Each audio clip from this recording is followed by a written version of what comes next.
Rasti i dytë me rëndje sulmeve ndaj avokatëve deri në vrasje është ai 22 marsit 2019.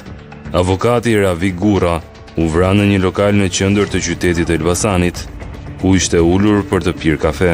Një atentat tipik mafioz, i cili solli dhe akuza të shumta politike mes majorancës dhe opozitës. Ngjarja është prap atentat i pastër, ashtu siç ndodhin atentatet në Elbasan, është në vazhdën e vrasjeve të Elbasanit, është i njëjti mekanizëm, ai ishte në kafe, shkon atentatori, e çellon me plumb kokë, marrin makinën, shkojnë e djegin, kalojnë para policia nuk ekziston. Nuk ekziston. Aty ishte, po nuk ekzistonte. Grupi hetimor nuk ka ende sot tek kësaj dite një autor të dyshuar që shkrepi 2 plumba në drejtim të 50 vjeçarit nga një pistolet me silenciator. Identifikimi i tij u bë mjaft i vështirë, për shkak se atentatori ishte maskuar dhe në vendin e krimit nuk la asnjë provë.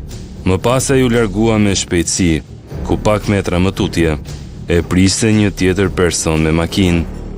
Oficierët këshyren disa kamera sigurie ku kaloi mjeti, por nuk u përfitua asnjë element i vlefshëm, pasi kanë qenë të dy të maskuar.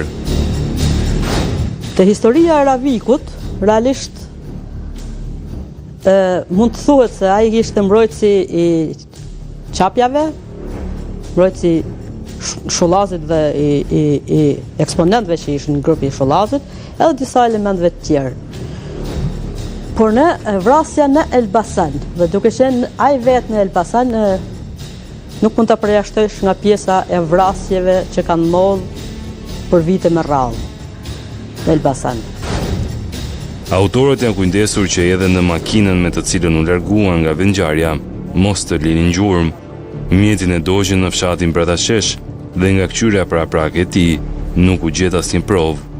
10 persona u pyetën në polici, por dëshmitë e tyre nuk ndihmuan hetuesit për të zbardhur atentatin.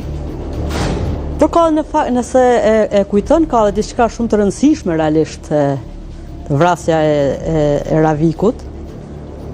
Se 2-3 muaj pas vrasjes së Ravikut, policia e shtetit dhe prokuroria goditin grupin Qapja. U arrestu Ardiani, u shpallën kërkim me Florenci, që sot rezulton i dënuar edhe Ardiani edhe Florenci Qapjat. Ndërkohë që 2-3 vjet përpara, Qapjave u bën një atentat shumë i fuqishëm, ku ishin gjithë burrat e fisit Qapja, gjendeshin në një lokal, u sulmuan nga 4 uniforma policie. Dhe sot asaj dite ajo ngjarje nuk ka autor.